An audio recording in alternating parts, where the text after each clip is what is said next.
બનાસકાંઠાના કાંકરેજ તાલુકાના રાણાવાડા ગામમાં ગ્રામજનોએ બાળકોના સ્વાસ્થ્યને ધ્યાનમાં રાખીને એક અનોખો અને મહત્વનો નિર્ણય કર્યો છે।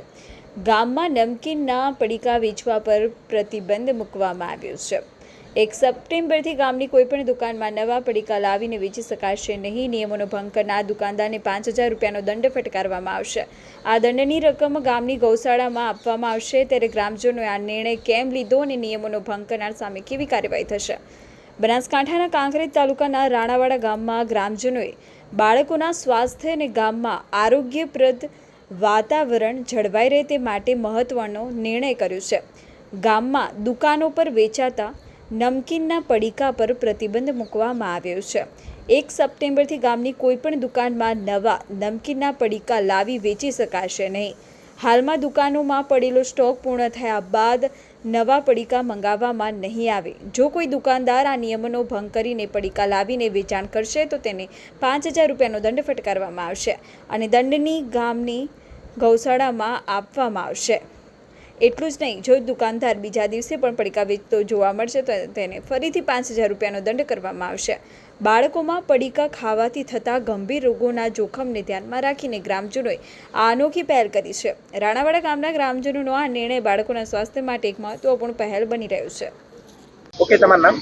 મુકેશ પેરાવલ। મુકેશભાઈ, શું કહેશો ગામમાં જે ન વેચવા માટેનો એક નિર્ણય કર્યો છે? આપ પણ એક દુકાનદાર છો, શું કહેશો? આ ગામ છે એ અમારું એક પરિવાર તરીકે રહે છે અને કાયમ ગમે ત્યારે ગામમાં કોઈ જરૂર પડે ત્યારે અમારા શિવ મંદિરની અંદરમાં મહાદેવમાં ગામ એકઠી થઈ કોઈ બી નિર્ણય કરે એ શિરોમાન્ય હોય છે। અને ગામને એવું થયું કે આ પડીકા કેમિકલ આવે છે અને પડીકાની છોકરાને ખાવાથી ખૂબ બીમારી વધી ગઈ છે। અને અત્યારે આપણે જો બાળક રેડી નહીં હોય તો આપણે શું કરીશું, અને જો આપણું શરીર રેડી નહીં હોય તો શું કરીશું? એટલે આપણું શરીર સ્વસ્થ રહે, ચોખ્ખાઈ રહે અને સારા વિચારો આવે એના માટે અમે ગામે એકઠી થઈ અને પડીકા ઉપર પ્રતિબંધ મૂકેલ છે અને જે વેચ છે એનો 5000 રૂપિયા દંડ કરેલો છે।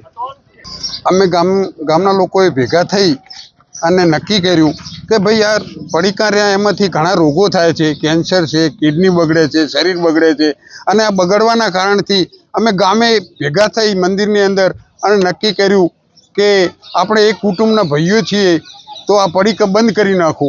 અમે તો એવી સલાહ આપીએ છીએ કે આજુબાજુના ગામ પણ બંધ કરી નાખો, પડીકું ના ખાવું જોઈએ।